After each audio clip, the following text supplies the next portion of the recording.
Picture this. A quiet girl sits alone in the corner of the cafeteria, minding her own business, when three popular students decide to make her the target of the most humiliating prank imaginable. They plan to throw her into a trash can in front of the entire school. What they don't realize is that this seemingly defenseless girl has been hiding a secret that will turn their world upside down in less than 10 seconds. By the end of this story, these same bullies will be sitting in that trash can themselves, literally begging for her forgiveness. This is a story about Emma Rodriguez, and trust me, you've never heard anything like it. Before we jump back in, tell us where you're tuning in from, and if this story touches you, make sure you're subscribed, because tomorrow I've saved something extra special for you. Emma Rodriguez had mastered the delicate science of disappearing in plain sight. Every morning at Riverside High School in the small mountain town of Cedar Falls, Oregon, she would slip through the front doors exactly 3 minutes before the first bell, timing her entrance to avoid the crowded chaos of students gathering in groups, showing off new clothes, or catching up on weekend gossip. Her oversized grey hoodie hung loose around her small frame, and her thick-rimmed glasses seemed to create an invisible barrier between her and the rest of the world. At 16, Emma had the kind of presence that adults described as sweet and unassuming, while teenagers simply didn't describe at all. She existed in the peripheral vision of high school life, the girl you might glimpse reading alone at lunch or hurrying down empty hallways with her head down. Her backpack was always perfectly organized, her homework always completed, and her interactions with others always brief and polite. Cedar Falls was the kind of town where everyone knew everyone, where the local diner still had a jukebox, and Friday night football games were the biggest entertainment for miles around. Riverside High School sat nestled between rolling hills, covered in Douglas fir trees, and on clear days you could see Mount Hood rising majestically in the distance. It was picturesque and peaceful, the sort of place where big city problems weren't supposed to exist. Emma's family had moved here 2 years earlier when her father, Sergeant Miguel Rodriguez, completed his military service and took a position with a private security firm that contracted with the local lumber companies. The transition from military bases to small-town civilian life had been challenging for all of them, but especially for Emma, who had spent most of her childhood moving from base to base, never staying long enough to form lasting friendships. Her mother, Isabella, worked as a translator for the county courthouse, helping Spanish-speaking residents navigate legal proceedings. Both parents were hardworking, loving, and protective of their only daughter.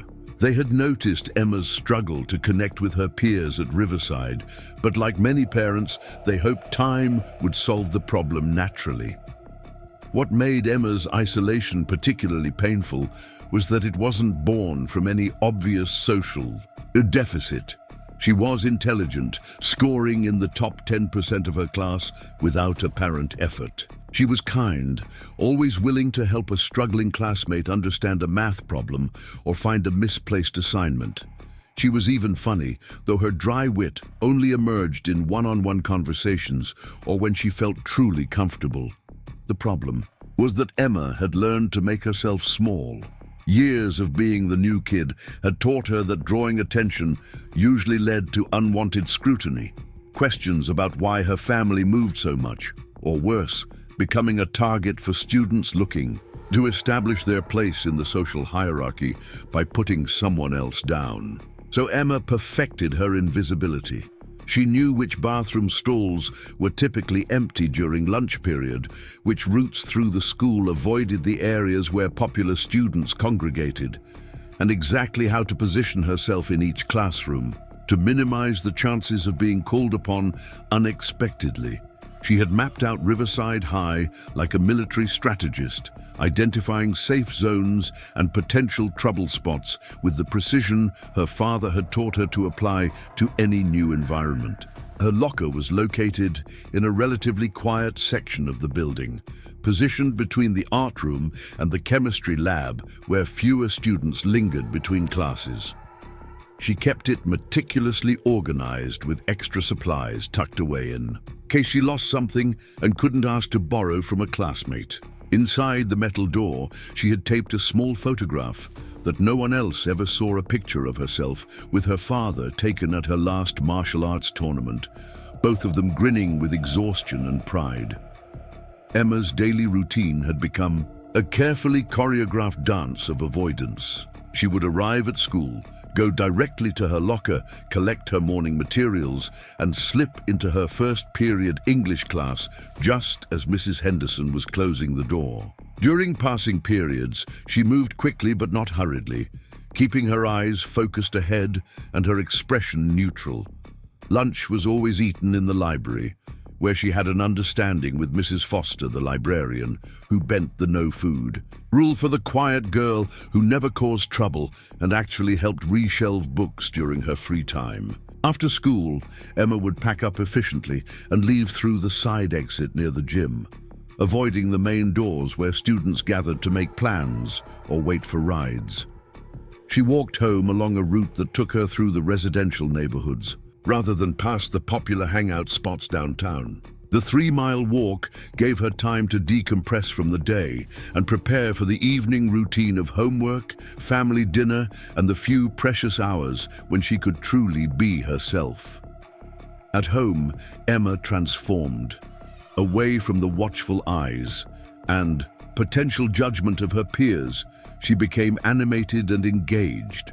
She would help her mother prepare dinner while recounting interesting things she'd learned in class, debate politics and current events with her father, and work on personal projects that revealed the depth of her interests and capabilities. Her bedroom reflected this hidden side of her personality. The walls were covered with certificates from academic competitions, martial arts tournaments, and community service awards from their previous duty stations.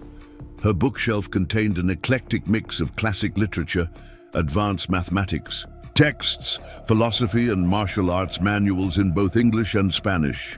A small desk in the corner held a sophisticated computer setup where she programmed websites for local businesses and tutored students online in subjects ranging from calculus to conversational Spanish. But perhaps the most telling aspect of Emma's private space was the training area she had set up in the basement. Heavy bags, focus mitts, and practice weapons were arranged with military precision. Preparing and narrating this story took us a lot of time, so if you are enjoying it, subscribe to our channel. It means a lot to us.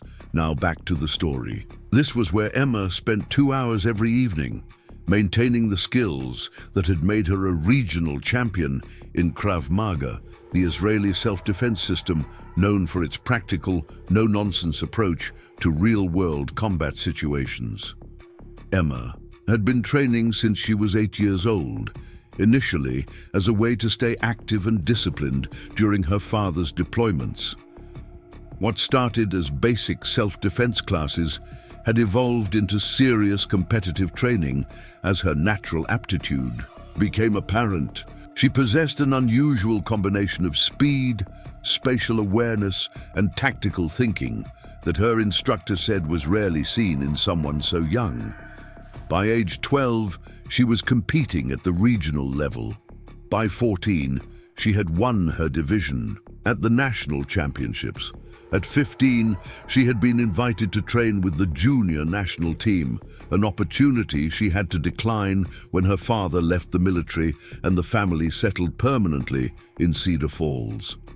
The transition from serious competitive training to practicing alone in her basement had been another loss in a series of adjustments that came with civilian life. Her parents knew about her training, of course, and were proud of her achievements.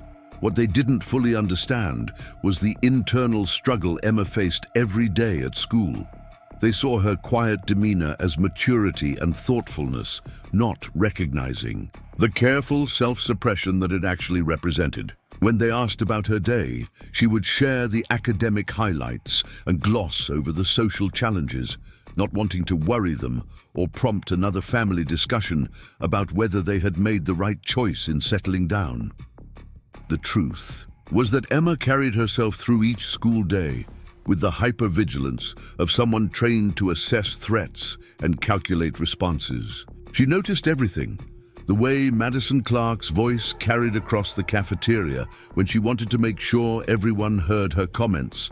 The way Ashley Chen positioned herself to block certain pathways when she wanted to force interactions. The way Brittany Walker's seemingly casual phone usage was actually strategic documentation of other students' vulnerable moments. Emma recognized the tactics because she had been trained to recognize them. What looked like typical teenage social dynamics to casual observers appeared to Emma as carefully orchestrated campaigns of psychological pressure and social manipulation. She understood that Madison and her friends weren't just being casually mean, they were systematically establishing and maintaining social control through the strategic deployment of embarrassment, exclusion, and intimidation. This recognition made Emma's restraint even more difficult to maintain. Every fiber of her training told her to address threats directly and decisively. Her father had taught her that allowing aggressive behavior to escalate was more dangerous than confronting it early. Her martial arts instructors had drilled into her the principle that avoiding conflict was wise, but permitting abuse was foolish. Yet Emma also understood the broader context of her situation. She was the new student in a small town where many families had known each other for generations.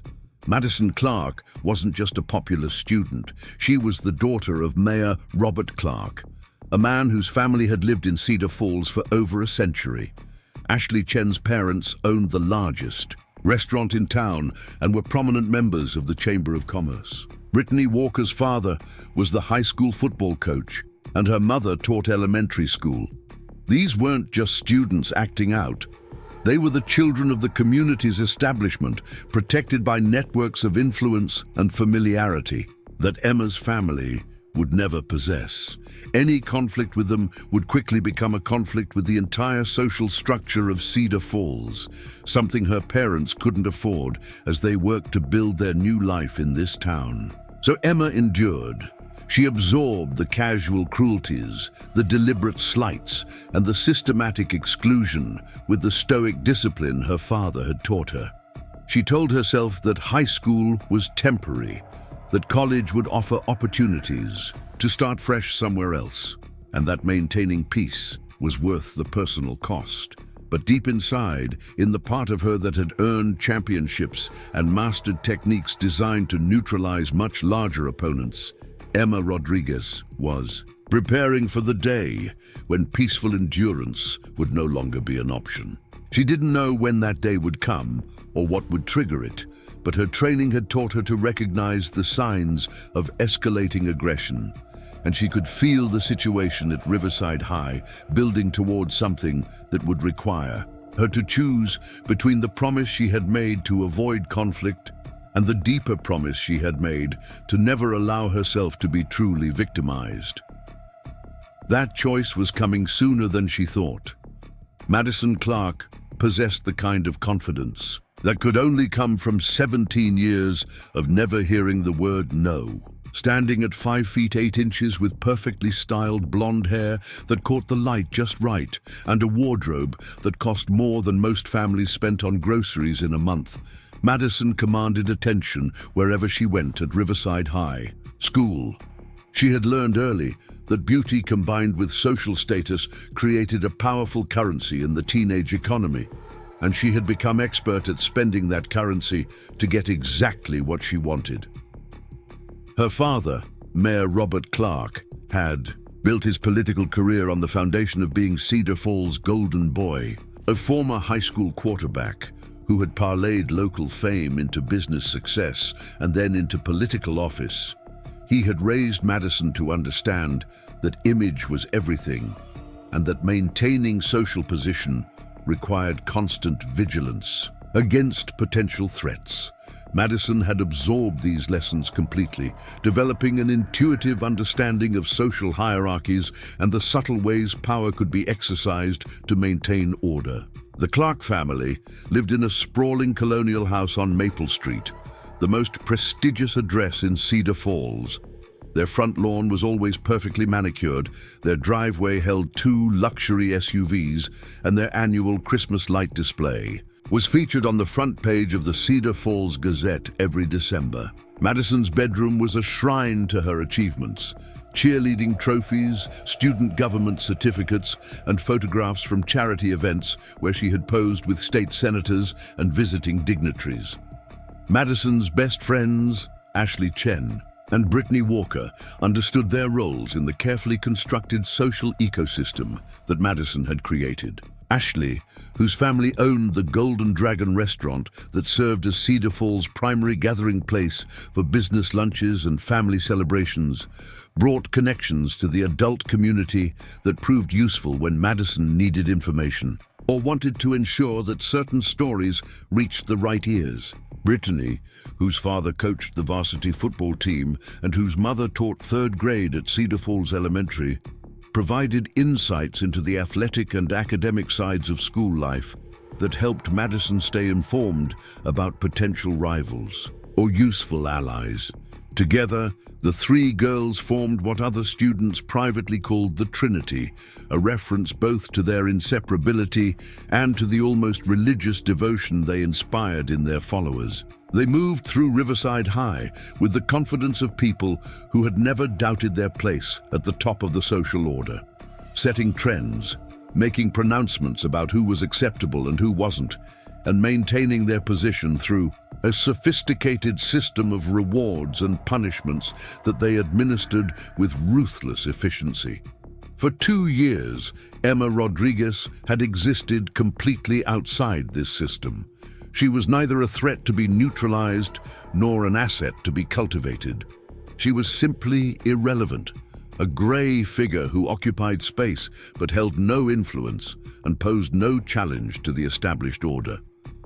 Madison had been vaguely aware of Emma's existence in the way that she was aware of the janitors or the substitute teachers as part of the background infrastructure of school life that required no active attention. That changed on a Tuesday morning in late October when Madison overheard Emma speaking Spanish with Mrs. Gonzalez, the school's newest guidance counselor.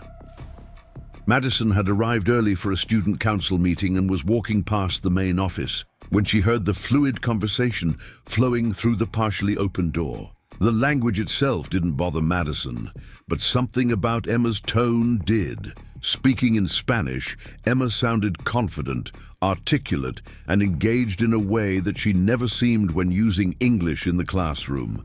Madison paused outside the door, listening to Emma offer to help translate documents for non-English speaking parents and to tutor students who were struggling with the language barrier in their academic classes.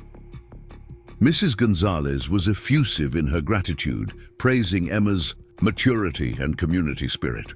The conversation revealed that Emma had been quietly helping several students improve their grades by explaining complex concepts in Spanish when the English versions proved too challenging. For reasons that Madison couldn't immediately articulate, this discovery irritated her profoundly. The idea that Emma Rodriguez had been operating some kind of unofficial tutoring service, earning gratitude and respect from students and staff without Madison's knowledge or approval, felt like a violation of the natural order. Madison had worked carefully to position herself as the primary student liaison between the administration and the student body. Her role as student council president, head of the Volunteer Coordination Committee, and organizer of charity drives, was central to her identity as Riverside High's unofficial ambassador to the adult world. Emma's quiet competence represented something that Madison found threatening in a way that was difficult to define.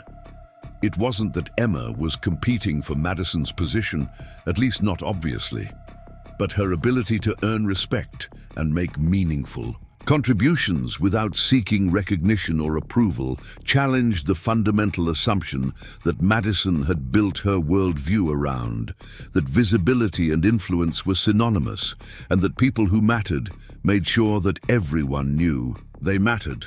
That afternoon, Madison mentioned her discovery to Ashley and Brittany during their regular after-school coffee session at the Golden Dragon. Ashley's family restaurant served as an informal headquarters for Madison's social operations, a place where she could hold court and gather information while enjoying the deference that came with being the daughter of the town's most powerful family. Ashley immediately understood the implications of Madison's concern.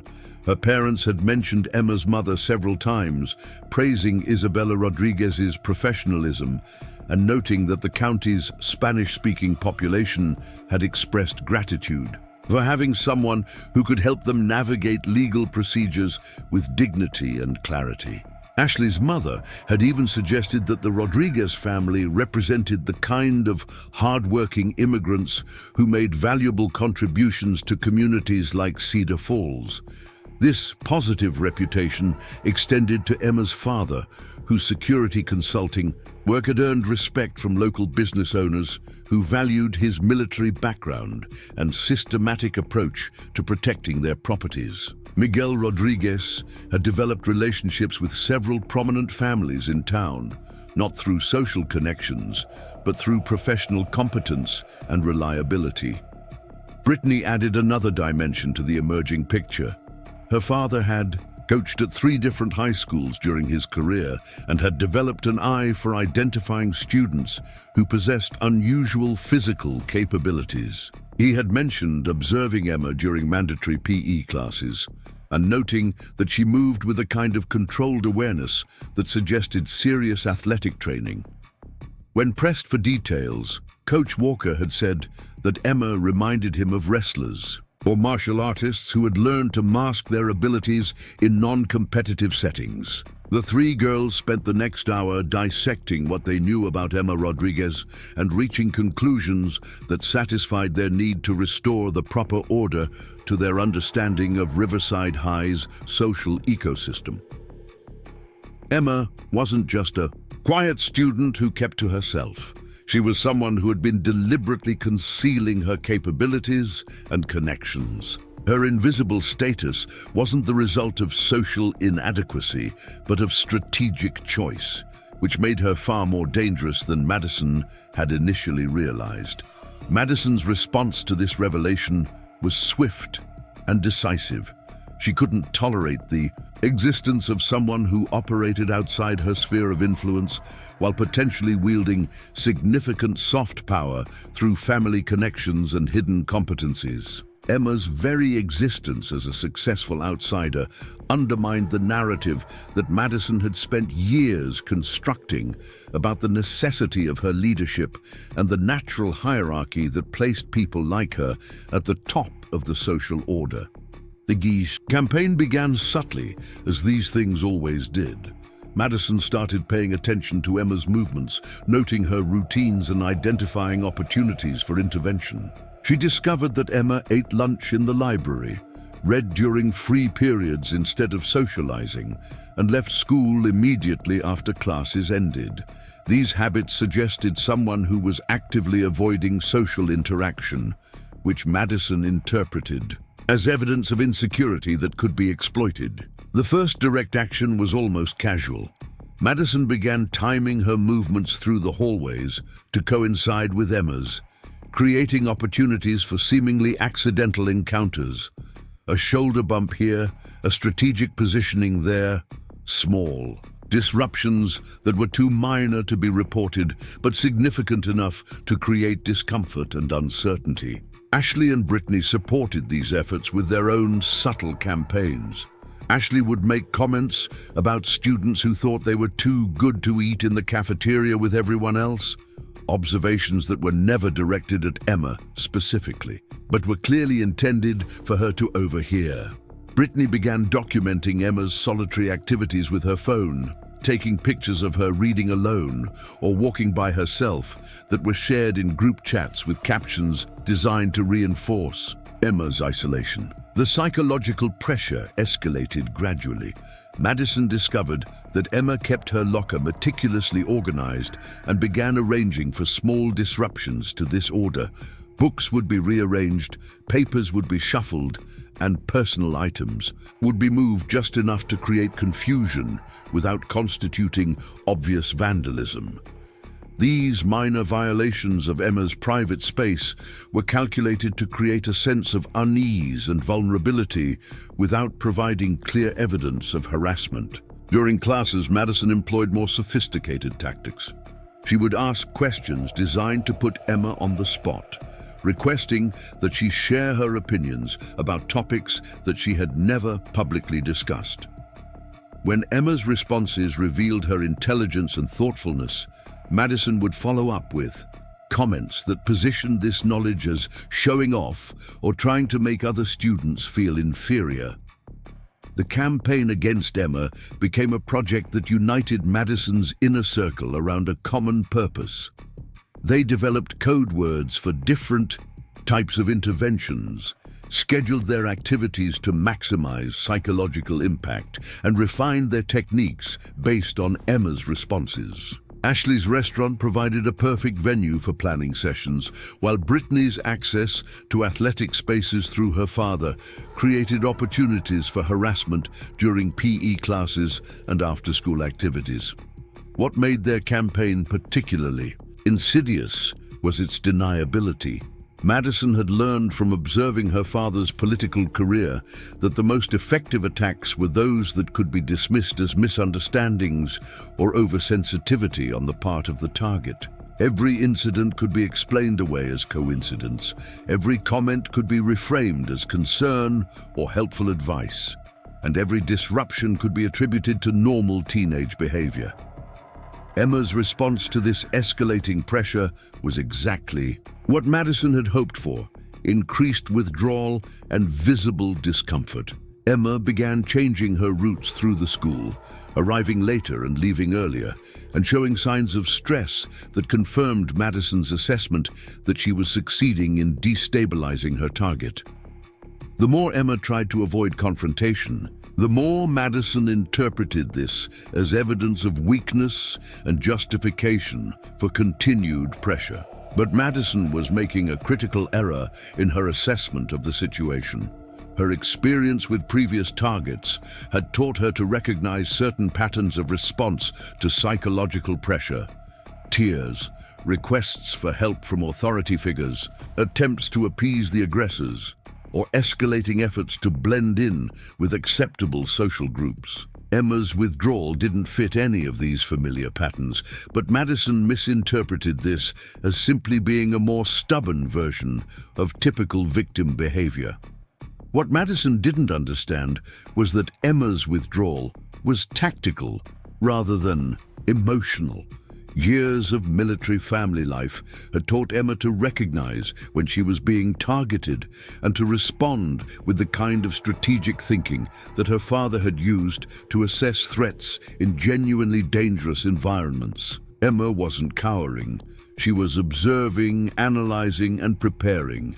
Emma had identified Madison as the primary threat within days of the harassment beginning.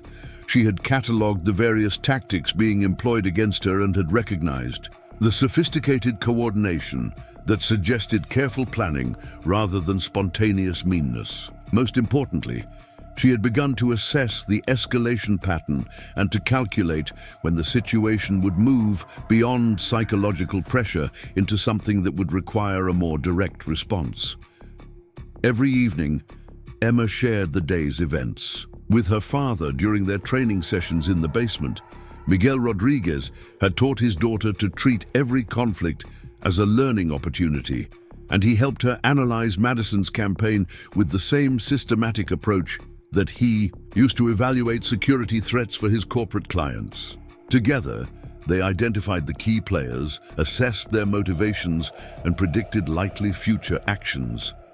Miguel was proud of his daughter's restraint and strategic thinking, but he was also concerned about the escalating nature of the harassment. His military experience had taught him that situations like this rarely de-escalated on their own. and he began preparing Emma for the possibility that her commitment to avoiding conflict might eventually require modification. The conversation that would change everything happened on a Thursday night in November, 3 weeks into Madison's campaign against Emma. Father and daughter were practicing defensive techniques in the basement when Miguel paused the session to address something that had been troubling him. He explained to Emma that there was a difference between avoiding unnecessary conflict and allowing yourself to be victimized. He reminded her that her training had never been about aggression or domination, but about protection and self-respect. Most importantly, he told her that there might come a time when her choice would not be between peace and conflict, but between dignity and submission. Emma listened to her father's words with the serious attention that she had always given to his guidance. She understood that he was not encouraging her to abandon her principles, but was preparing her to recognize when those principles might require her to take action rather than continue enduring. She also understood that her father trusted her judgment about when that moment might arrive. The next morning, Emma returned to Riverside High with a subtle but significant change in her demeanor. She still kept to her routines and maintained her quiet presence, but something in her posture and expression had shifted. She was no longer simply enduring Madison's harassment. She was waiting for it to cross a line that would justify a response. Madison noticed this change immediately, but misinterpreted it as a sign that her campaign was working. Emma's increased alertness looked to Madison like anxiety, and her more direct eye contact seemed like a challenge that needed to be answered with escalated pressure. Madison began planning something that would demonstrate her complete control over the situation and establish definitively that Emma Rodriguez had no power to resist her influence. The plan that Madison developed with Ashley and Brittany was designed to be the culminating event of their campaign against Emma. They would create a public spectacle that would humiliate Emma in front of the entire school while demonstrating Madison's ability to manipulate situations and people with impunity. The event would be positioned as entertainment, giving them cover to deny any malicious intent while achieving maximum psychological damage to their target. Madison had no way of knowing that Emma had been anticipating exactly this kind of escalation, nor did she understand that Emma's apparent vulnerability was actually the disciplined restraint of someone who possessed the skills and training to end the harassment decisively whenever she chose to do so. Madison was about to discover that there were different kinds of strength in the world, and that the quiet girl she had been tormenting for weeks was not the helpless victim she appeared to be. The stage was set for a confrontation that would reveal truths about all of them that no one at Riverside High was prepared to face. The morning of November 15th started like any other Tuesday at Riverside High School, with students rushing through the hallways trying to beat the first bell and teachers clutching their coffee mugs like lifelines. Emma Rodriguez followed her usual routine, arriving precisely 7 minutes before classes began and navigating directly to her locker in the quiet corridor between the art wing and the science laboratories. She had perfected this timing over months of careful observation, knowing that most students either arrived much earlier to socialize or cut it close and rushed through the main entrances. As Emma opened her locker and began organizing her materials for the morning classes, she was unaware that Madison Clark had been watching her from around the corner for the past 3 minutes. Madison had arrived at school unusually early, not because of any academic commitment, but because she had spent the previous evening finalizing a plan that would require precise timing and careful coordination with Ashley and Brittany. The plan had emerged from a conversation at the Golden Dragon restaurant the previous afternoon, where Madison had expressed frustration that her campaign against Emma wasn't producing the dramatic results she had anticipated. Despite weeks of systematic harassment, Emma continued to maintain her routines and her dignity, showing signs of stress but never breaking down in the public way that Madison had expected and hoped for. Ashley had suggested that perhaps they needed to find something that Emma cared about more than her own comfort, something personal that would make the stakes higher than simple social embarrassment. Brittany had added that the most effective way to destroy someone's composure was to threaten something they couldn't replace, something that connected to their identity or their relationships. Madison had realized that she needed to learn more about Emma's private world, the aspects of her life that she kept hidden from the school community. This realization had led to a decision that crossed a line from harassment into genuine invasion of privacy, though Madison rationalized it as necessary intelligence gathering for a justified campaign against someone who'd been operating deceptively within their school community.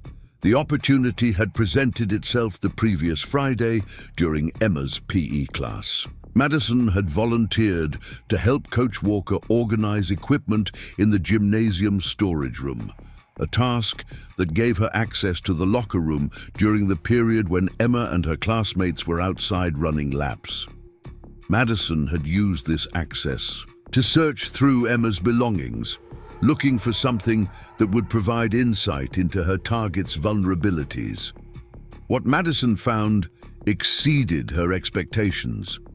Hidden in a small interior pocket of Emma's backpack was a worn leather wallet that contained several items of obvious personal significance. There were photographs of Emma with her parents at various military ceremonies, a prayer card in Spanish that had been folded and unfolded many times, and a small medal that appeared to be from some kind of athletic competition. But the item that caught Madison's attention immediately was a photograph that had been tucked behind Emma's student ID card. The picture showed Emma and her father standing together in what appeared to be a gymnasium, both wearing matching black uniforms, with patches and insignia that Madison didn't recognize. Emma was holding a trophy that was nearly as tall as she was, and both father and daughter were beaming with exhaustion and pride. On the back of the photograph, someone had written in careful handwriting, "Emma's first regional championship, Krav Maga Junior Division, age 14, so proud of my warrior princess. Love, Dad." The date indicated that the photo had been taken just over 2 years ago, shortly before the Rodriguez family had moved to Cedar Falls. Madison had stared at the photograph for several long moments, processing the implications of what she was seeing. The girl she had been dismissing as weak and socially inadequate was apparently a champion in some kind of martial art that Madison had never heard of. More importantly, the inscription suggested a close relationship with her father and a level of achievement that contradicted everything Madison thought she knew about Emma Rodriguez. Rather than deterring Madison from her campaign, this discovery had the opposite effect. She felt deceived and manipulated, as if Emma had been deliberately concealing her true nature in order to gain some kind of advantage. Madison convinced herself that Emma's quiet demeanor was actually a calculated performance designed to make others underestimate her, and that the harassment she had been enduring was probably part of some larger strategy to position herself as a victim when she was actually a threat. Madison had taken the photograph, justifying the theft as necessary evidence of Emma's deception. She told herself that she was protecting the student body from someone who was hiding her true capabilities and potentially planning to use them against unsuspecting classmates. The rationalization allowed Madison to feel righteous about what she was planning rather than acknowledging that she was escalating from harassment to outright cruelty. Over the weekend, Madison had researched Krav Maga and discovered that it was an Israeli martial art developed for military and police use, designed for real-world combat situations rather than sport competition. The website she found described techniques for disarming attackers, fighting multiple opponents, and using everyday objects as weapons. The realization that Emma possessed these skills made Madison feel vindicated in her decision to neutralize what she now saw as a genuine threat to the social order. Ashley and Brittany had been initially shocked by Madison's theft of the photograph, but Madison had convinced them that Emma's concealment of her martial arts background represented a form of fraud that justified extraordinary measures. She argued that someone with Emma's capabilities had a responsibility to be transparent about her training, and that her failure to do so made her dangerous to other students who might inadvertently provoke her. The plan they developed was designed to expose Emma's deception in the most public and humiliating way possible. Madison would reveal the photograph during lunch period, when the entire student body would be present to witness Emma's reaction. She would frame the revelation as a public service announcement, warning other students about Emma's hidden capabilities and questioning why someone with her training had been pretending to be helpless and vulnerable. But Madison's plan went beyond simple exposure. She intended to use the photograph as leverage to force Emma into a completely subordinate position, making it clear that Madison possessed the power to reveal or conceal information about anyone in the school. The humiliation would serve multiple purposes. It would punish Emma for her deception, demonstrate Madison's ability to gather intelligence about anyone who interested her, and establish definitively that no one at Riverside High could operate outside Madison's sphere of awareness and control. As Tuesday morning progressed toward lunch period, Madison felt a familiar excitement building in her chest. This was the feeling she always experienced before major social operations, the anticipation of exercising her influence in a way that would reshape the dynamics of their school community. She had spent years cultivating her reputation as someone who possessed both the desire and the ability to uncover secrets and deploy them strategically, and today's revelation would cement that reputation permanently. Emma, meanwhile, had noticed subtle changes in the behavior of Madison's group throughout the morning. During first period English class, Ashley had stared at her with an intensity that seemed different from the usual casual hostility. In second period chemistry, Brittany had whispered something to a classmate while looking directly at Emma, prompting both girls to laugh in a way that seemed more anticipatory than merely mean. Most significantly, Madison herself had been absent from her usual haunts during passing periods, suggesting that she was somewhere else, planning something that required privacy and preparation. Emma's training had taught her to pay attention to changes in established patterns, and the modifications in her harasser's behavior indicated that some kind of escalation was imminent. During her fourth period mathematics class, Emma made a decision that would have surprised anyone who thought they knew her. Instead of eating lunch in the library, as she had done every day for 2 years, she would go to the cafeteria and face whatever Madison had planned. Emma had realized that continued avoidance was no longer protecting her. It was simply delaying an inevitable confrontation while allowing Madison to choose the time and circumstances of that confrontation.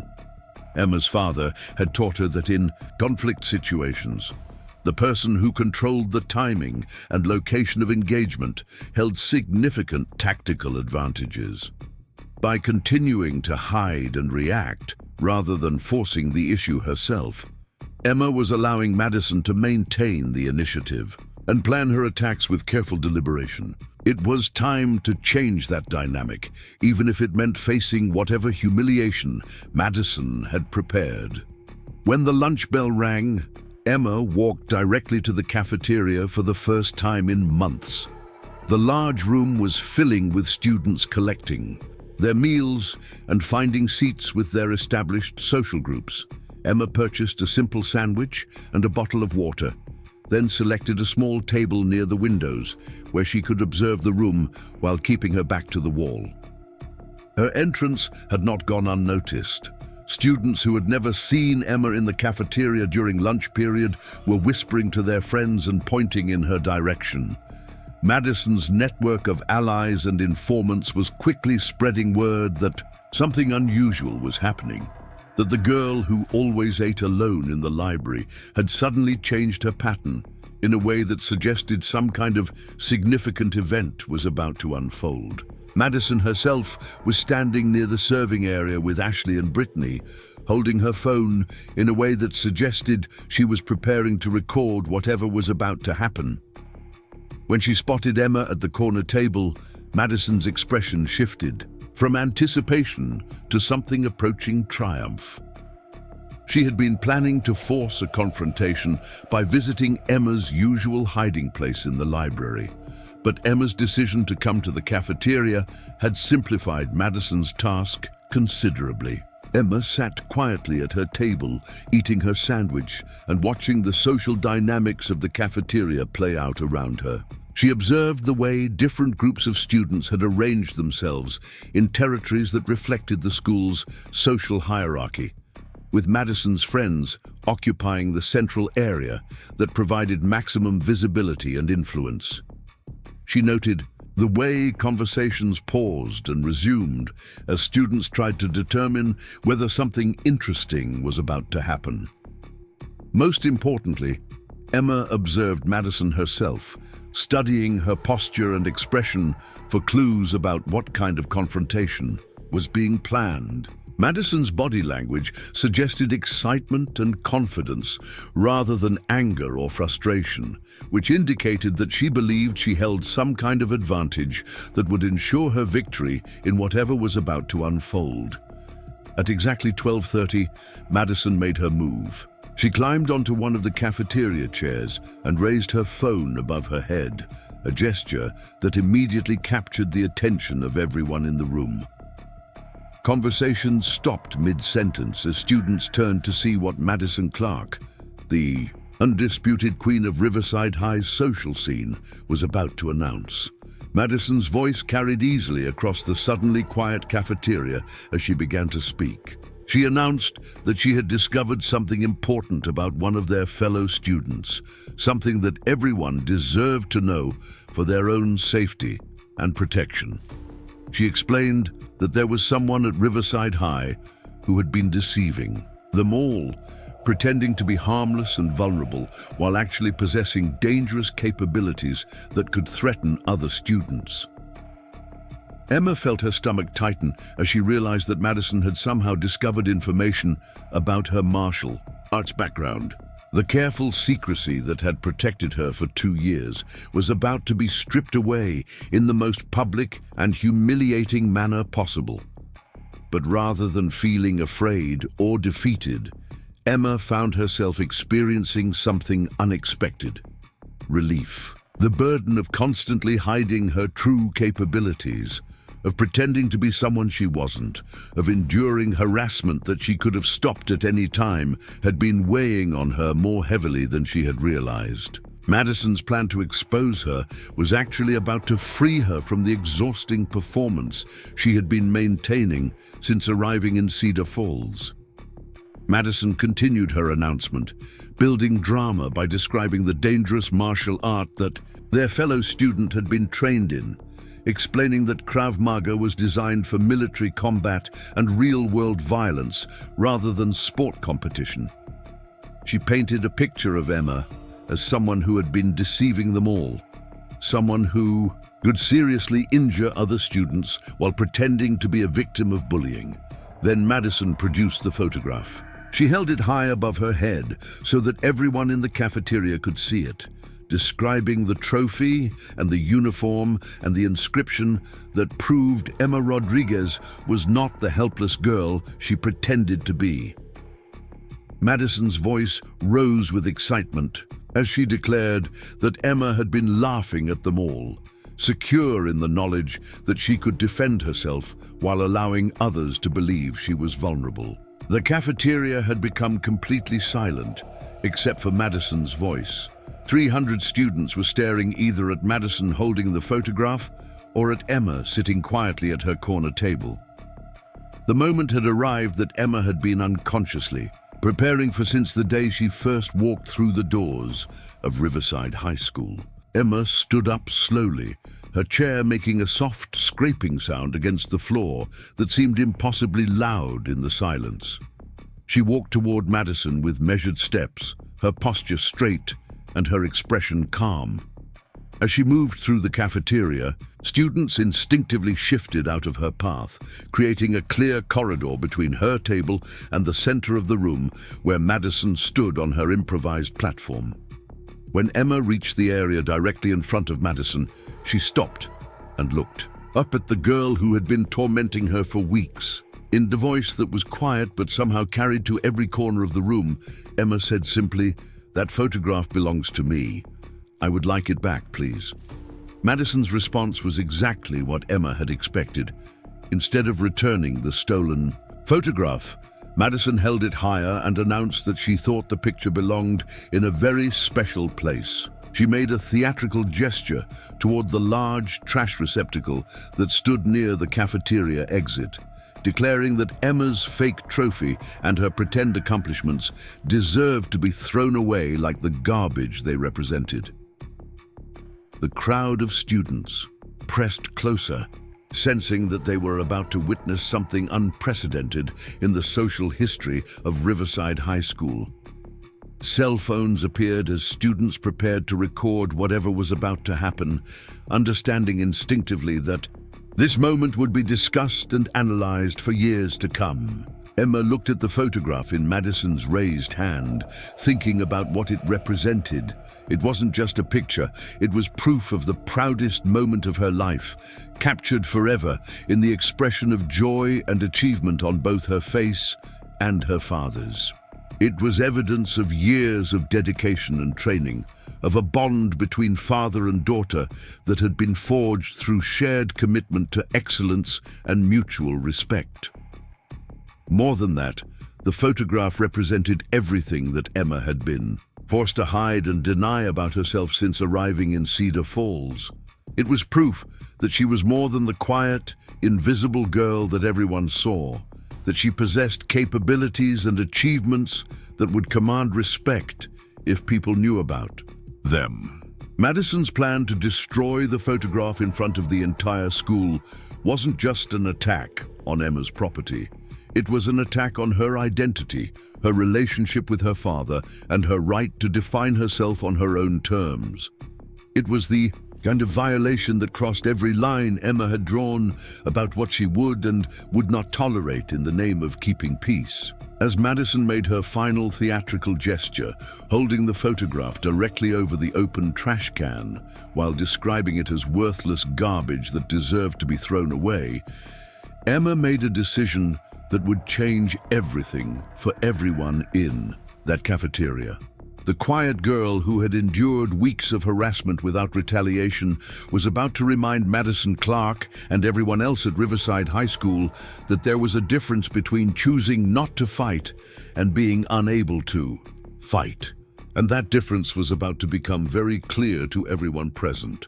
The photograph fluttered in Madison's grip as she held it dramatically over the open mouth of the industrial trash can, her smile widening as she prepared to make her final statement about Emma Rodriguez's place in the social hierarchy of Riverside High School. The cafeteria had become a theater, with 300 students forming an impromptu audience around the central drama that was about to unfold. Cell phone cameras were raised and recording, capturing what everyone sensed would be a defining moment in their school's social history. Emma stood perfectly still in the center of the circle that had formed around her and Madison, her dark eyes fixed on the photograph that contained the most precious memory of her relationship with her father. The image showed a moment of pure triumph and connection, captured just weeks before Sergeant Miguel Rodriguez had received orders for his final deployment. a dangerous assignment that had kept both father and daughter wondering if they would ever share another moment like the one preserved in that stolen picture. Madison's voice rose with theatrical excitement as she prepared to deliver what she believed would be the crushing blow to Emma's carefully maintained facade. She declared that the photograph represented everything false and deceptive about Emma.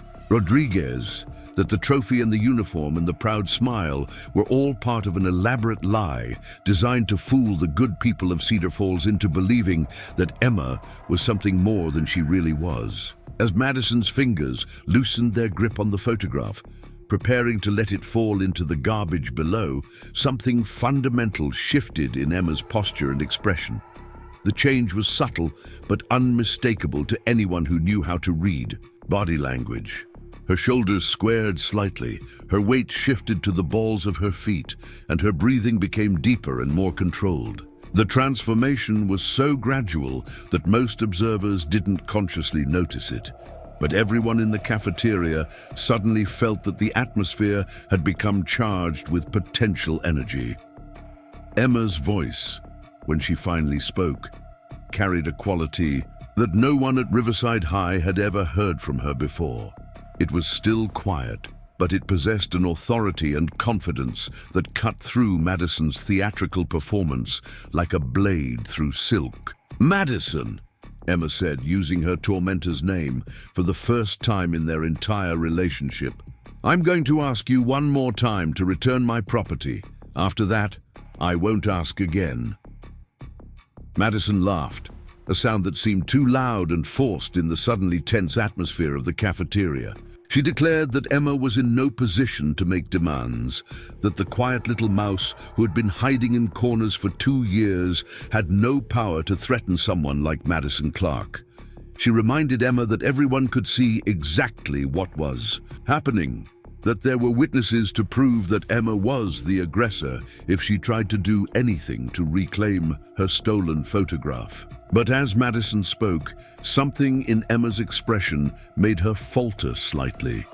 The girl standing below her no longer looked like the vulnerable target that Madison had been tormenting for weeks. There was a stillness about Emma that suggested coiled strength, a sense of controlled power that made Madison suddenly uncomfortable despite her elevated position and the crowd of students supporting her. Ashley Chen, standing near Madison's makeshift platform, was the first to recognize that something significant was happening. Her father had served in the military before opening the Golden Dragon restaurant, and she had grown up hearing stories about combat veterans and the way they carried themselves.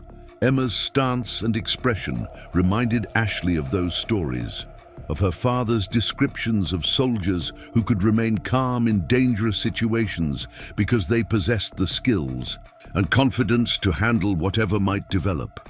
Brittany Walker, positioned on the other side of the crowd, felt a similar unease. Her father's experience coaching athletes had taught him to recognize the difference between someone who was afraid and someone who was preparing. Emma's body language reminded Brittany of wrestlers and fighters in the moments before important matches, when nervous energy transformed into focused determination. Madison, however, was too committed to her performance to recognize the warning signs that her friends were beginning to perceive. She had spent too much time planning this moment and invested too much of her reputation in its success to back down now. Instead of heeding the subtle changes in Emma's demeanor, Madison chose to interpret them as evidence that her psychological warfare was finally working. With a flourish that she had practiced the night before, Madison released her grip on the photograph and watched it begin its descent toward the garbage can below. She expected to see Emma break down in tears or fury, to witness the complete collapse of the composure that had frustrated Madison for so many weeks. What happened instead would be replayed on dozens of cell phone videos and discussed in Cedar Falls for years to come. Emma moved with a speed and precision that seemed to defy the laws of physics. In one fluid motion, she stepped forward, reached, up and plucked the falling photograph from the air just inches before it would have disappeared into the trash. The movement was so quick and controlled that many observers would later swear they hadn't seen it happen, that the photograph had simply stopped falling and appeared in Emma's hand as if by magic. But Emma's interception of the photograph was only the beginning of what unfolded in the next 10 seconds. Before Madison could fully process what had happened, Emma had stepped onto the base of the trash can and then onto one of the cafeteria chairs, bringing herself to eye level with the girl who had been tormenting her. Madison found herself face to face with Emma Rodriguez for the first time in their entire relationship, and what she saw in Emma's eyes made her blood run cold. There was no anger, no hatred, no emotional volatility that Madison could exploit or dismiss. Instead, there was a calm certainty that suggested Emma knew exactly what she was capable of and exactly what she was about to do. "My name is Emma Rodriguez," Emma said in a voice that carried to every corner of the silent cafeteria. "I'm 16 years old. I've lived in 7 different states and 2 different countries, and I hold a second-degree black belt in Krav Maga, which is a martial art developed by the Israeli Defense Forces for real-world combat situations." The cafeteria remained frozen in complete silence as Emma continued speaking, her voice never rising, but somehow commanding absolute attention from every person present. "I have been training for 8 years under instructors who learned their techniques in actual military conflicts. I have competed in national tournaments and won regional championships in my weight division. I can disarm someone carrying a knife. I can defend myself against multiple attackers, and I can disable an opponent twice my size without causing permanent injury if I choose to show restraint." Madison tried to interrupt, to regain control of the situation that was rapidly slipping away from her, but Emma continued speaking with the same calm authority. "I have never used these skills against anyone at this school, because I made a promise to my father that I would only fight when absolutely necessary. I have endured weeks of harassment because I believed that showing restraint was more important than defending myself. But stealing and threatening to destroy something that belongs to me, something that represents my relationship with my father and my own achievements, crosses a line that I will not allow anyone to cross." Emma paused for a moment, tucking the rescued photograph carefully into her jacket pocket before returning her attention to Madison, who was beginning to realize that she had made a catastrophic error in judgment. "You have 3 choices," Emma continued, her voice still perfectly controlled. "You can apologize for stealing my property and for the weeks of harassment you have directed at me, and we can all walk away from this situation with our dignity intact. You can continue to believe that you have some kind of power over me and discover exactly how wrong you are. Or you can try to leave, in which case I will follow you, and we will have this conversation somewhere private where there are no witnesses to what happens next."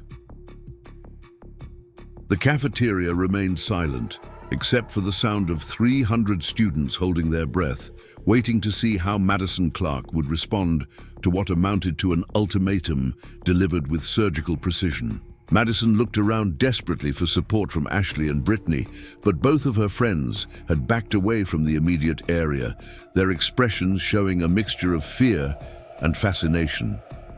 Madison's response revealed everything about her character and her complete misunderstanding of the situation she had created. Instead of recognizing that she was facing someone who possessed genuine capabilities and offering the apology that might have resolved the conflict peacefully, Madison chose to double down on her aggression. She declared that Emma was bluffing, that her martial arts background was probably exaggerated or completely fabricated, and that she wasn't intimidated by someone who had spent 2 years hiding in corners like a frightened mouse. Madison announced that if Emma wanted to fight, she was more than ready to show everyone exactly what happened to girls who tried to threaten their betters. Madison's decision to escalate rather than de-escalate was the final mistake in a long series of errors that had brought her to this moment. Emma had offered her multiple opportunities to resolve the conflict peacefully, but Madison had chosen confrontation at every turn. Now Emma was going to give her exactly what she had been asking for. What happened next lasted approximately 8 seconds and would be analyzed frame by frame by students who had captured it on their phones. Emma's response to Madison's challenge was swift, controlled, and utterly decisive. Emma caught Madison's wrist as the other girl attempted to push her, using Madison's own momentum to guide her into an off-balance position. With a technique that looked almost gentle to observers, Emma swept Madison's legs while controlling her upper body, sending the taller girl into the large trash can with a resounding crash that echoed through the silent cafeteria. Ashley Chen, seeing her leader deposited in the garbage receptacle, made the decision to come to Madison's aid. She rushed toward Emma with obvious aggressive intent, but Emma was ready for her. Using a basic redirection technique, Emma caught Ashley's arm, stepped to the side, and used Ashley's own charging momentum to send her sliding across the polished cafeteria floor until she came to rest against a table of startled freshmen. Brittany Walker, witnessing the fate of both her friends, hesitated for a crucial moment before deciding that group loyalty required her to join the fight. Her hesitation gave Emma time to position herself optimally, and when Brittany finally committed to her attack, Emma was ready with a response that was both measured and effective. Emma ducked under Brittany's wild swing, caught her around the waist, and executed a perfect hip toss that sent Brittany tumbling harmlessly but dramatically across 2 empty tables before coming to rest in a pile of lunch trays and scattered napkins. The entire sequence had been conducted with a level of control and precision that demonstrated Emma's training and her commitment to using only the minimum force necessary to neutralize the threats she faced. None of the 3 girls had been seriously injured, but all of them had been definitively defeated in front of the entire student body of Riverside High School. Emma stood in the center of the cafeteria, breathing slightly harder than normal, but otherwise appearing completely composed. Madison was sitting in the trash can among the lunch debris, staring up at Emma with an expression of complete shock and dawning understanding. Ashley was picking herself up from the floor, nursing a bruised ego and a slightly scraped elbow. Brittany was extricating herself from the pile of lunch trays, her perfect hair now decorated with remnants of various foods. The silence in the cafeteria was complete and profound, broken only by the sound of Madison shifting among the garbage as she tried to process what had just happened to her. 300 students stood frozen, their phones still recording, trying to comprehend the complete reversal of social dynamics they had just witnessed. Emma walked calmly to the trash can where Madison sat and extended her hand downward. Her voice, when she spoke, carried the same controlled authority that had characterized her entire performance. "I told you that you had 3 choices," Emma said quietly. "You chose poorly, but I'm offering you a 4th choice now. You can take my hand, let me help you out of there, and we can discuss how we're going to move forward. Or you can sit in that garbage and think about how you got there while everyone watches and records your humiliation." Madison stared at the offered hand for several long seconds, her mind struggling to process the complete collapse of everything she had believed about herself, about Emma, and about the social order of Riverside High School. The girl she had dismissed as weak and insignificant had just demonstrated capabilities that Madison couldn't even comprehend, while showing a level of self-control and dignity that made Madison's own behavior seem petty and cruel by comparison. When Madison finally spoke, her voice was small and shaken, completely different from the confident tone she had used just minutes earlier to address the assembled crowd.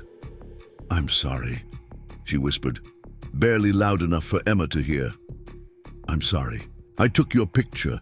I'm sorry I said those things about you. I'm sorry for everything."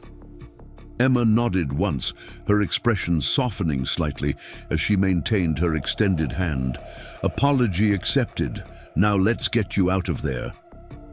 Madison took Emma's hand and allowed herself to be helped out of the trash can, her designer clothes now stained with various lunch remnants and her perfect hair hanging limply around her face. As she stood beside Emma, the contrast between them was stark and obvious to everyone present. Emma appeared calm, dignified, and completely in control, while Madison looked defeated, humiliated, and desperately uncertain about what came next. Ashley and Brittany approached hesitantly, their own appearances disheveled, and their expressions showing a mixture of embarrassment and grudging respect. Without Emma saying anything, both girls offered their own apologies, their voices subdued and sincere. Emma accepted their apologies with the same grace she had shown Madison, but she wasn't finished addressing the situation. She turned to face the crowd of students who had witnessed the entire confrontation, many of whom were still recording with their phones. "I want everyone here to understand something," Emma said, her voice carrying easily across the silent cafeteria. "What just happened wasn't about fighting or proving who's stronger than who. It was about respect and boundaries and the right to be left alone when you're not bothering anyone." She paused, letting her words sink in before continuing.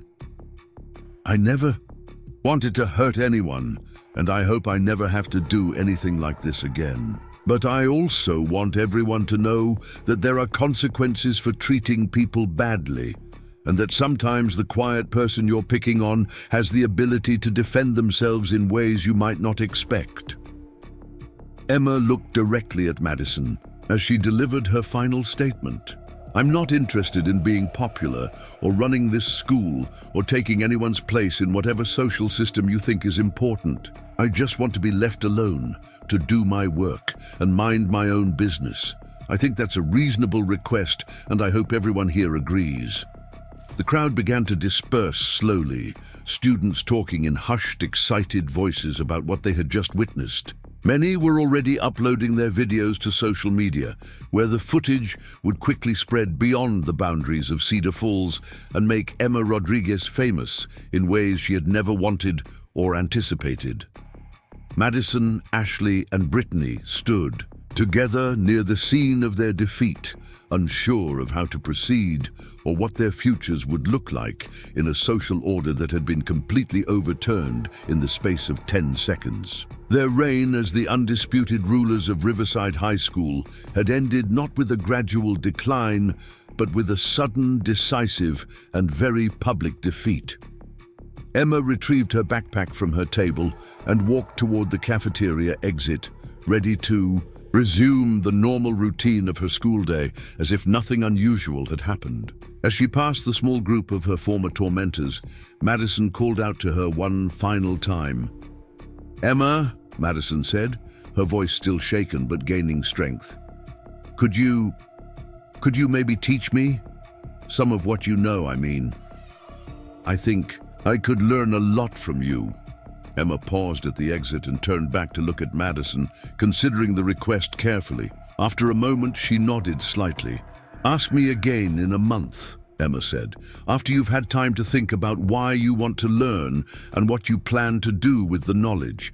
If your reasons are good ones, we can talk about it." And with that, Emma Rodriguez walked out of the Riverside High School cafeteria and into a completely different life than the one she had been living just 15 minutes earlier. Behind her, she left a social order that would never be quite the same, and 3 former bullies who were beginning to understand that real strength had nothing to do with popularity or social status, and everything to do with character, discipline, and the wisdom to know when and how to use the power you possessed. The quiet girl, who had endured weeks of harassment without complaint, had reminded everyone at Riverside High School that still waters run deep, and that sometimes the most dangerous opponent is the one who chooses not to fight until fighting becomes the only option left. 3 weeks after what students at Riverside High School had begun calling the cafeteria incident, the social landscape of Cedar Falls' premier educational institution had undergone changes so profound that even the teachers were struggling to understand the new dynamics that governed student interactions. The hallways that had once been ruled by an invisible but rigid hierarchy now buzzed with conversations about respect, boundaries, and the difference between real strength and manufactured popularity. Emma Rodriguez found herself in the peculiar position of being simultaneously famous and still preferring solitude. The videos of her confrontation with Madison Clark and her friends had spread far beyond the borders of Cedar Falls, accumulating hundreds of thousands of views across various social media platforms and spawning countless reaction videos from martial arts experts, anti-bullying advocates, and social commentators who praised her restraint and precision. Local news stations had reached out for interviews, which Emma politely declined.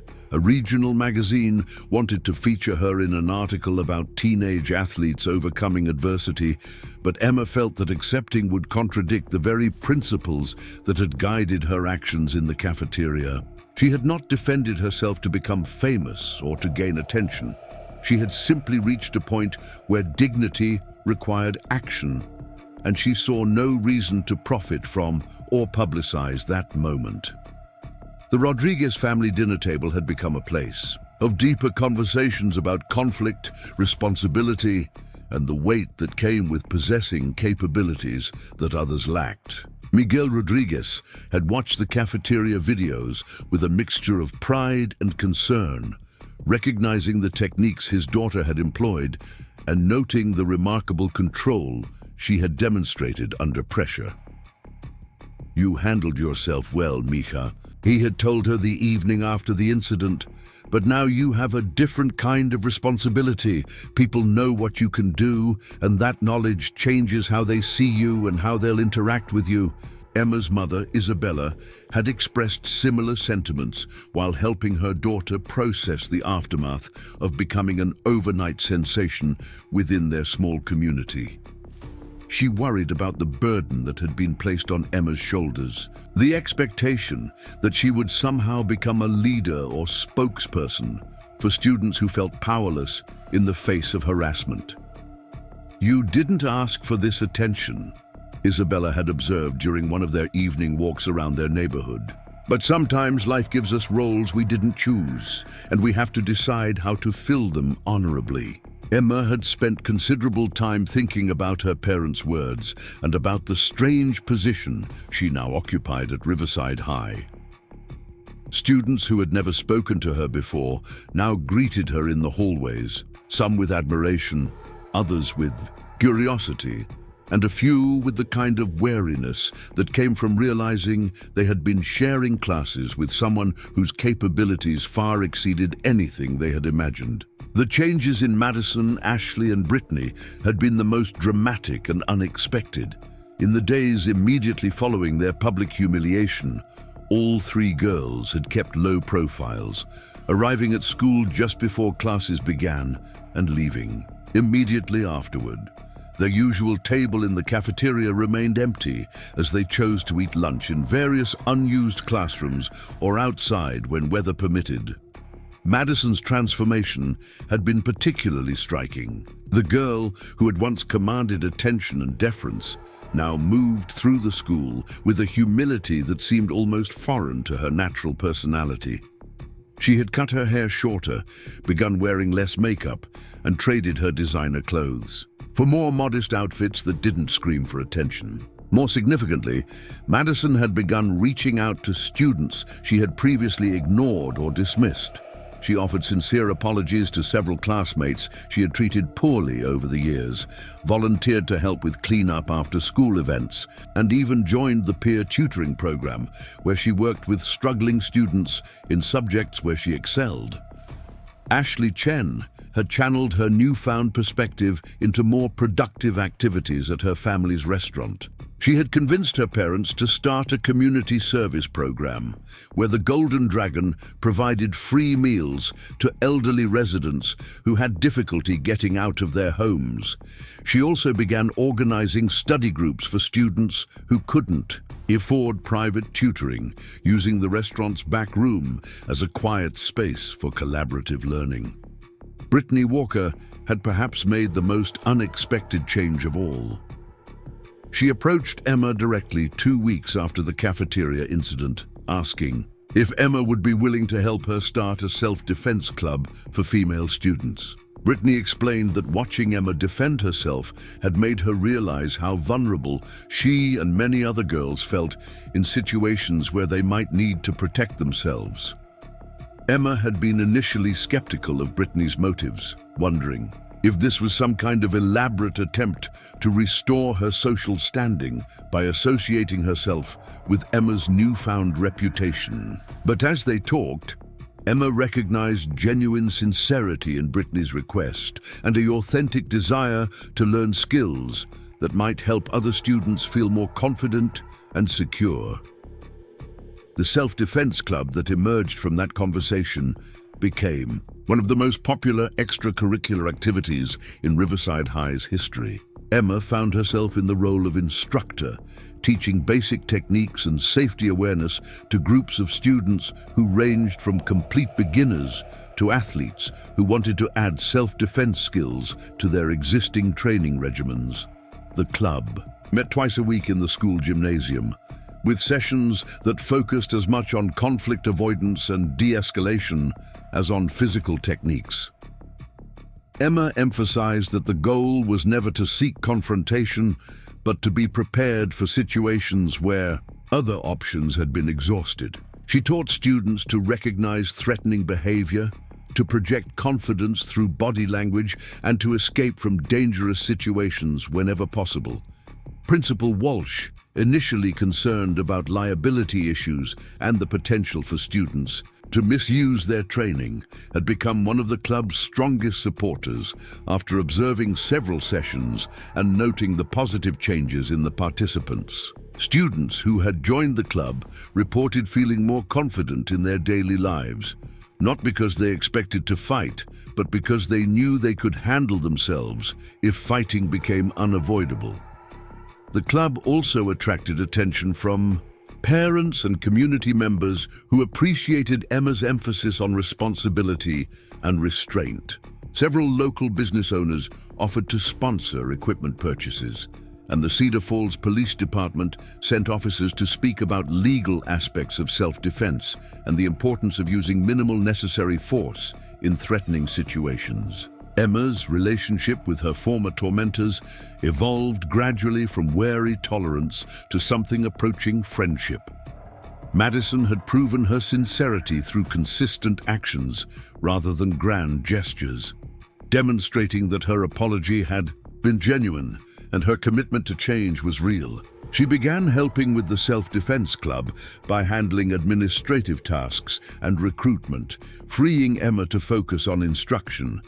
The dynamic between Emma and Madison had become one of mutual respect, built on understanding rather than dominance. Madison had learned to appreciate Emma's knowledge and experience, while Emma had come to recognize that Madison's leadership abilities could be channeled toward positive purposes when guided by better principles. Ashley's contributions to the club came through her organizational skills and her family's connections in the community. She arranged for guest speakers, coordinated fundraising events, and helped establish partnerships with local martial arts schools that could provide advanced training for students who wanted to pursue self-defense more seriously. The three girls who had once formed an alliance dedicated to maintaining social control through intimidation had transformed into advocates for empowerment and mutual support. Their evolution was noticed by other students and contributed to a broader cultural shift at Riverside High that emphasized cooperation over competition and respect over fear. Emma's academic performance, always strong, had improved even further as she no longer had to devote mental energy to avoiding harassment or managing the stress of constant vigilance. Her teachers noted increased participation in class discussions and a willingness to take on leadership roles in group projects that had been absent during her first 2 years at the school. Mrs. Henderson, Emma's English teacher, had been particularly impressed by an essay Emma wrote about the role of literature in helping people understand different perspectives and find peaceful solutions to conflicts. The paper demonstrated not only Emma's analytical abilities, but also her thoughtful approach to complex moral questions. "You have a gift for seeing situations from multiple angles," Mrs. Henderson had written in her comments on the essay. "That's a rare quality in someone your age, and it suggests you'll be able to make meaningful contributions to whatever field you choose to pursue." Emma's relationship with her father had deepened as they worked together to develop curriculum for the self-defense club and to establish principles that would guide Emma's teaching. Miguel Rodriguez had been initially concerned about his daughter taking on instructor responsibilities, but he had come to appreciate the maturity and wisdom she demonstrated in working with other students. Their evening training sessions in the basement had evolved from pure physical conditioning into discussions about leadership, responsibility, and the ethical use of power. Miguel had begun sharing more of his military experiences with Emma, helping her understand how the principles of martial arts could be applied to situations far removed from physical confrontation. "Combat skills are just tools," he had explained during one of their conversations. "The real strength comes from knowing when to use them, how to use them proportionally, and most importantly, when to find solutions that don't require using them at all." Emma's mother had watched her daughter's transformation with pride and some amazement. The quiet, withdrawn girl who had spent 2 years trying to be invisible had become a confident young woman who commanded respect through competence and character, rather than intimidation or manipulation. Isabella Rodriguez had begun encouraging Emma to consider career paths that would allow her to use her unique combination of physical skills, analytical abilities, and leadership qualities. They had discussed possibilities ranging from law enforcement to education to military service, though Emma remained focused on completing high school before making long-term decisions about her future. The impact of Emma's actions had extended beyond Riverside High School into the broader Cedar Falls community. Parents had begun discussing the incident at school board meetings, praising Emma's restraint and calling for better anti-bullying policies that would address the sophisticated psychological tactics that students like Madison had employed. Mayor Robert Clark had found himself in the uncomfortable position of having to address his daughter's behavior and its implications for his political career. Rather than trying to minimize or excuse Madison's actions, he had used the situation as an opportunity to speak about personal growth, accountability, and the importance of treating all community members with respect, regardless of their social status. The mayor's response had actually enhanced his standing in the community, as residents appreciated his willingness to acknowledge his family's mistakes and to support positive changes rather than trying to protect his daughter from the consequences of her choices. Local businesses had begun reaching out to Emma and her family, recognizing the Rodriguez family's positive influence in the community and wanting to build relationships with them. The security consulting firm where Miguel worked had seen an increase in clients who specifically requested his services based on his reputation and his daughter's demonstration of the values he had instilled in her.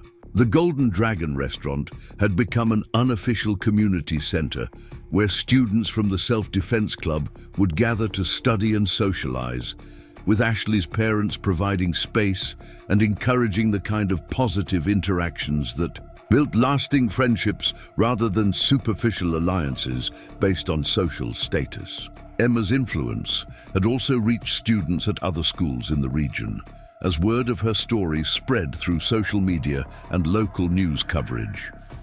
She had received messages from teenagers facing similar situations, asking for advice about dealing with harassment and building confidence in challenging environments. While Emma couldn't respond to every message individually, she had worked with her parents and school counselors to develop resources that could be shared with students who needed guidance. These resources emphasized the importance of seeking help from trusted adults, documenting incidents of harassment, and building support networks rather than trying to handle serious problems alone. The Self-Defense Club had also begun reaching out to other schools, offering to share their curriculum and training materials with educators who wanted to start similar programs. Emma had been invited to speak at several regional conferences about bullying prevention and student empowerment, though she remained selective about which opportunities to accept. As the school year progressed toward its conclusion, Emma found herself looking forward to her senior year with anticipation rather than anxiety. The social dynamics that had once made Riverside High feel like a hostile environment had been replaced by relationships built on mutual respect and shared purpose. Madison, Ashley, and Brittany had all expressed interest in continuing their involvement with the Self-Defense Club into the following year, with Madison planning to pursue teacher certification so she could eventually help with instruction. Ashley had begun exploring careers in social work and community organizing, inspired by the positive changes she had seen in herself and others.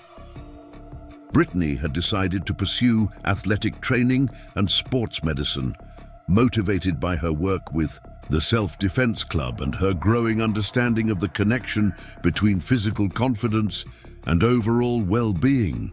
Emma's own plans for the future had become clearer as she had gained experience in teaching and leadership. She had begun researching college programs that would combine her interests in martial arts, education, and community service, looking for opportunities to develop the skills she would need to make meaningful contributions to whatever field she chose to enter. The photograph that had triggered the cafeteria confrontation now sat framed on Emma's desk at home, no longer hidden away, but displayed proudly as a reminder of the moment when she had learned that courage sometimes required action rather than endurance. Beside it was a new photograph taken at the end-of-year banquet for the Self-Defense Club, showing Emma surrounded by dozens of students who had found confidence and community through the program she had created. The girl who had once perfected the art of invisibility had discovered that true strength came not from hiding her capabilities, but from using them to help others find their own power. Emma Rodriguez had learned that sometimes the most important battles were not the ones you fought for yourself, but the ones you fought to ensure that others would never have to face the kind of isolation and helplessness that she had once endured. The transformation of Riverside High School's social culture would continue long after Emma graduated, carried forward by the students she had taught and inspired. But perhaps more importantly, Emma had discovered that her greatest victory was not the moment when she had defended herself in the cafeteria, but the ongoing process of building a community where such defense would become unnecessary because respect and kindness had replaced fear and intimidation as the governing principles of how people treated one another. Years later, when students told the story of the quiet girl who had changed everything at Riverside High School, they would remember not just the dramatic confrontation in the cafeteria, but the patient work of building something better in its aftermath. Emma Rodriguez had proven that real strength was not about winning fights, but about creating a world where fewer fights needed to be fought. 5 years had passed since Emma Rodriguez graduated from Riverside High School, and the ripple effects of her time there continued to shape the lives of students, teachers, and community members in ways that no one could have predicted. The self-defense program she had started had evolved into a comprehensive life skills curriculum that was now being implemented in schools across 3 counties, with Emma serving as a consultant and trainer for educators who wanted to bring similar programs to their own institutions. Emma had chosen to attend Oregon State University, where she had double majored in education and criminal justice while continuing her martial arts training with some of the most respected instructors on the West Coast.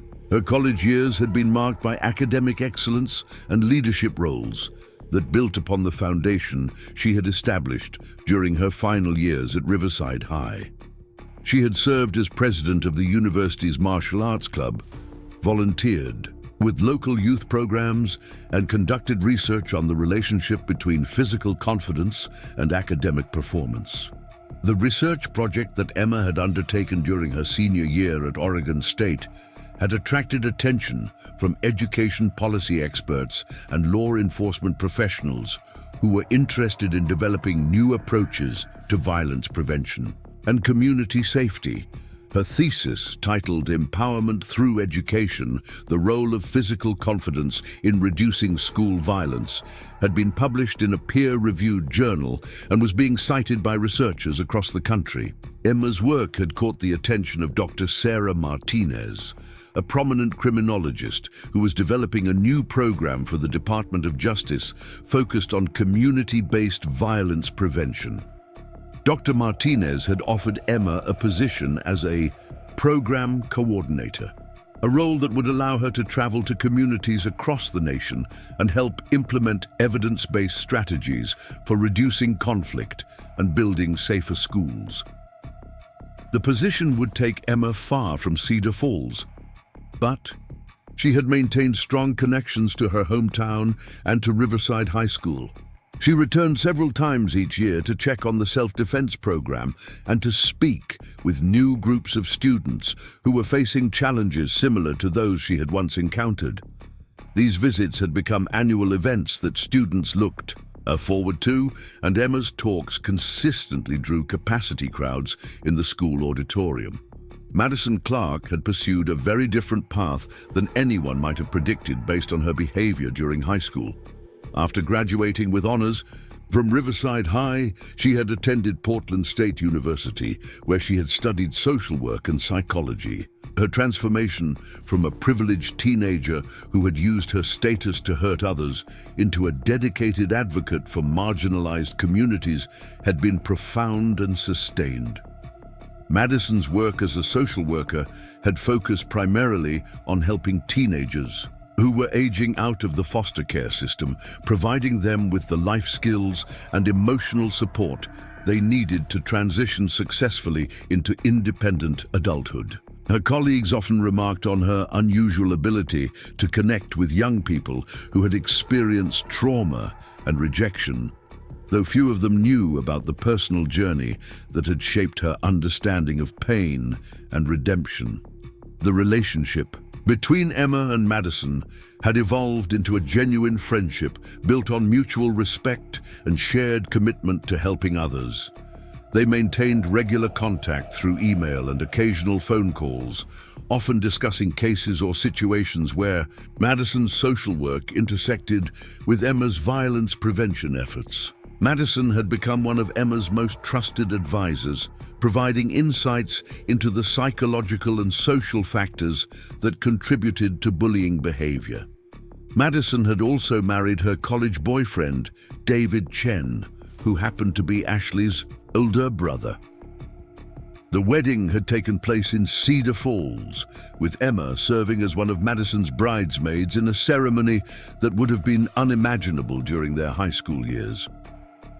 The reception had been held at the Golden Dragon restaurant, where Ashley's parents had prepared a feast that brought together people from all aspects of Madison and David's lives. Ashley Chen had followed her own path into community organizing and nonprofit management. After graduating from the University of Washington with a degree in public administration, she had returned to Cedar Falls to take over management of several community service programs, including the meal delivery service for elderly residents that she had started during high school.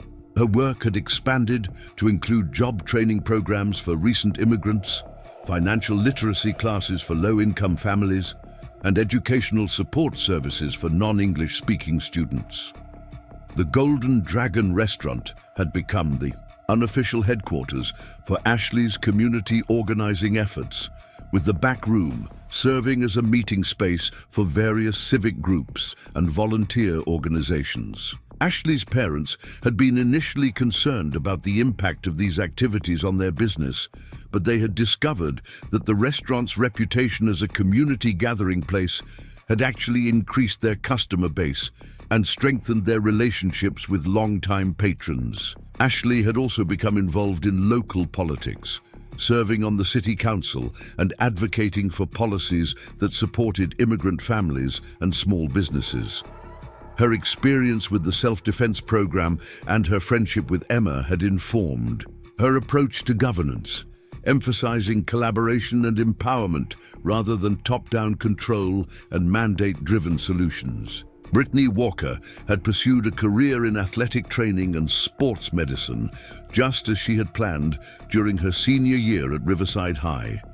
She had earned her degree from the University of Oregon and had completed specialized training in injury prevention and rehabilitation. Her work had taken her to several professional sports teams, but she had eventually chosen to return to the Pacific Northwest to open her own practice focused on helping young athletes develop healthy training habits and avoid career-ending injuries. Brittany's clinic had become a popular destination for high school and college athletes from across the region, not just because of her technical expertise, but because of her unique approach to building mental resilience and confidence in her clients. She incorporated many of the principles she had learned from Emma's self-defense program into her training protocols, helping athletes understand the connection between physical preparation and psychological strength.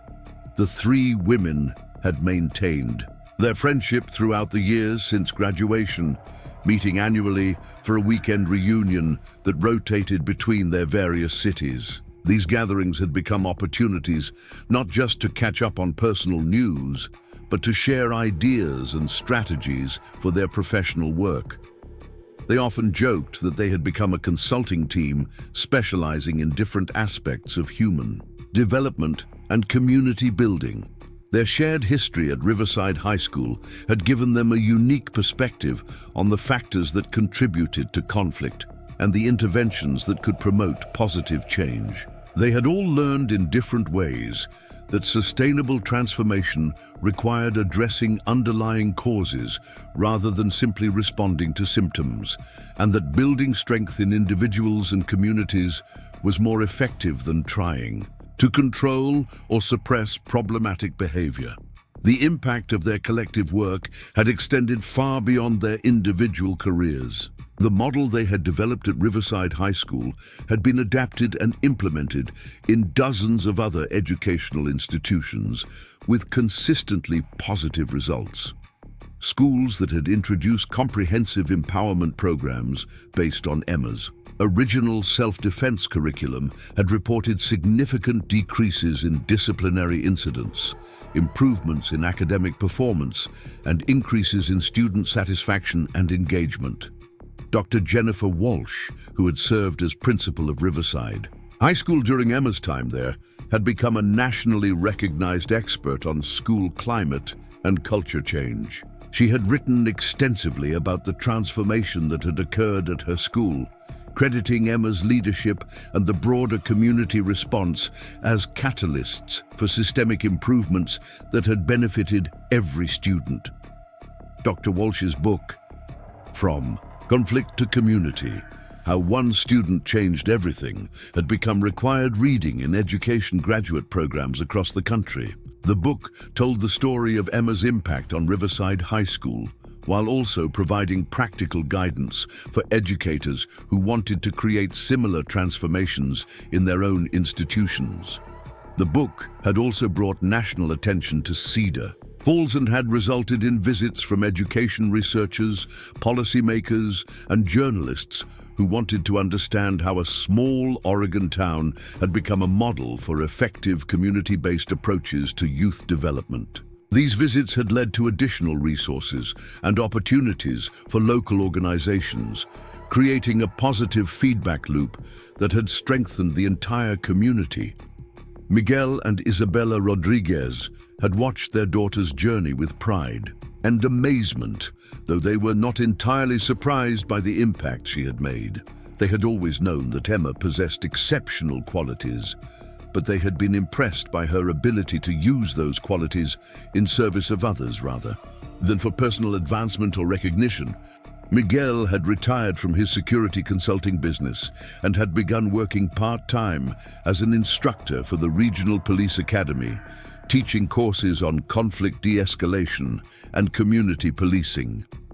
His military background and his experience watching Emma develop her leadership abilities had given him valuable insights into the training that law enforcement officers needed to be effective in diverse communities. Isabella had been promoted to a supervisory position in the county court system and had developed specialized programs for helping non-English speaking residents navigate legal proceedings.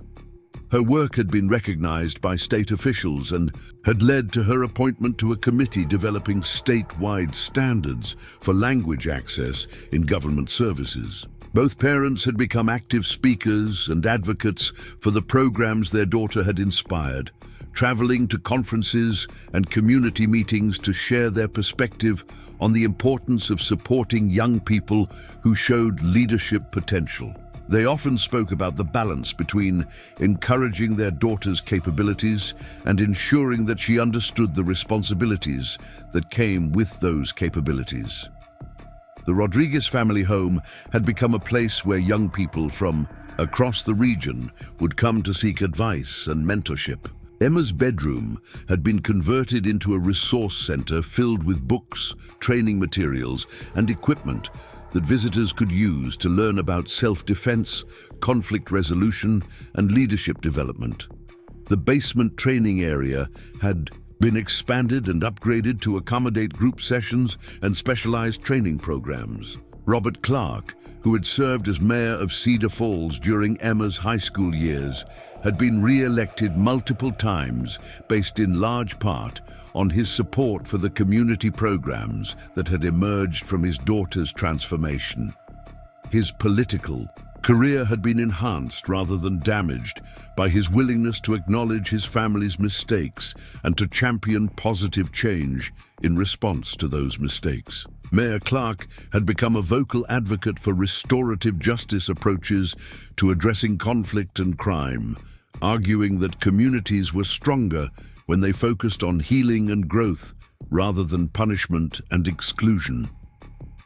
His policies had attracted attention from other municipalities and had contributed to Cedar Falls' reputation as an innovative community that prioritized the well-being of all its residents. The annual Community Strength Festival that Mayor Clark had established had become one of the region's most popular events, drawing visitors from hundreds of miles away to participate in workshops, demonstrations, and celebrations focused on personal empowerment and community building.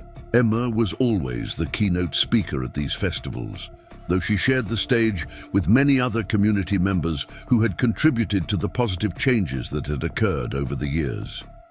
Mrs. Henderson, Emma's former English teacher, had used Emma's story as inspiration for a creative writing program that encouraged students to explore themes of courage, transformation, and social responsibility. The stories and essays produced by her students had been compiled into an anthology that was used in classrooms across the region to spark discussions about character development and civic engagement. Mrs. Foster, the librarian who had allowed Emma to eat lunch in the library during her difficult early years at Riverside High, had developed a peer mentoring program that paired older students with newcomers who were struggling to find their place in the school community. The program had been so successful that it had been expanded to include mentoring relationships that extended beyond graduation, creating networks of support that helped young people navigate the challenges of early adulthood. Coach Walker, Brittany's father, had incorporated many of Emma's training principles into his athletic programs, emphasizing mental preparation and team unity in addition to physical conditioning.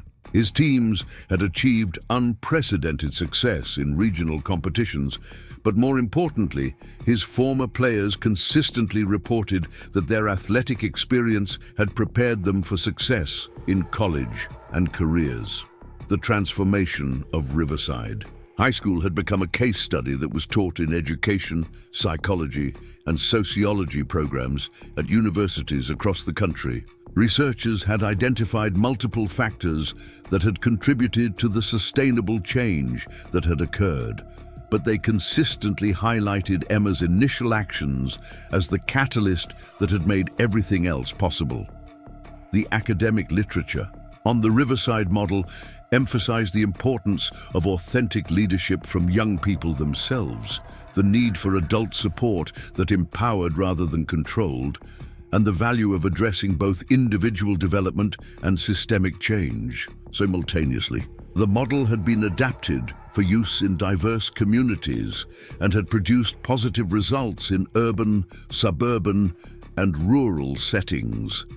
Emma's current work with the Department of Justice had taken her to communities facing challenges much more severe than those she had encountered in Cedar Falls. She had worked with schools dealing with gang violence, communities recovering from natural disasters, and neighborhoods struggling with poverty and social isolation.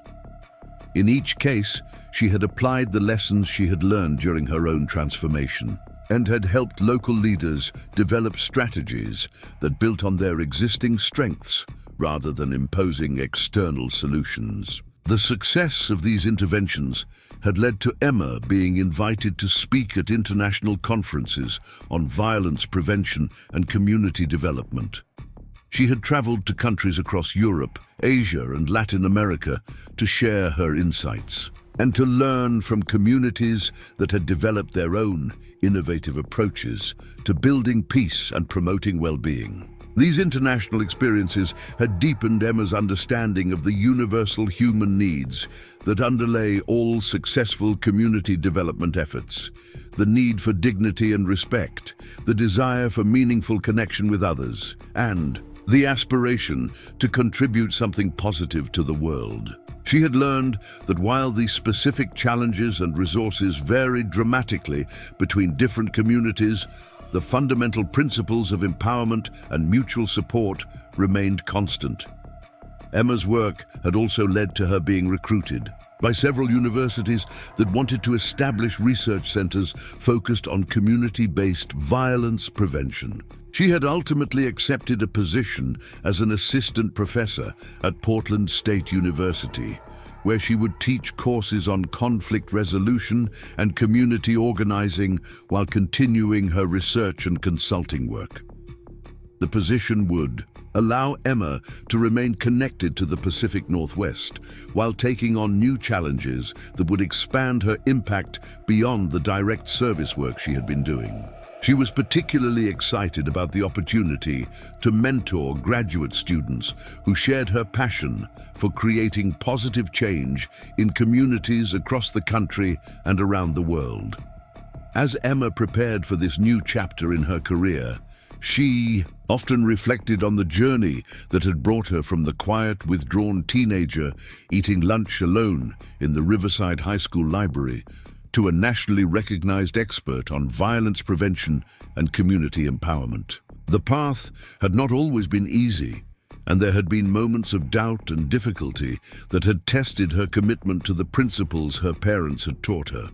But Emma had learned that true strength was not measured by the ability to avoid challenges or to dominate others, but by the capacity to face difficulties with courage and to use whatever power one possessed in service of the common good. The scared 16-year-old girl who had hidden her capabilities to avoid conflict had grown into a confident woman who used those same capabilities to help others find their own power and voice.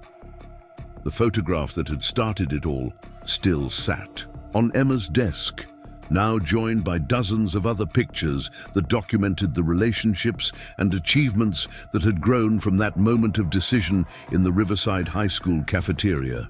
There were photos from graduations and weddings, from program launches and award ceremonies, from quiet moments of connection and celebration with the many people whose lives had been touched by the work that had emerged from Emma's willingness to stand up for herself and others. The story that had begun with a stolen photograph and a moment of public humiliation had become a legacy of empowerment and transformation that would continue to influence communities and individuals for generations to come.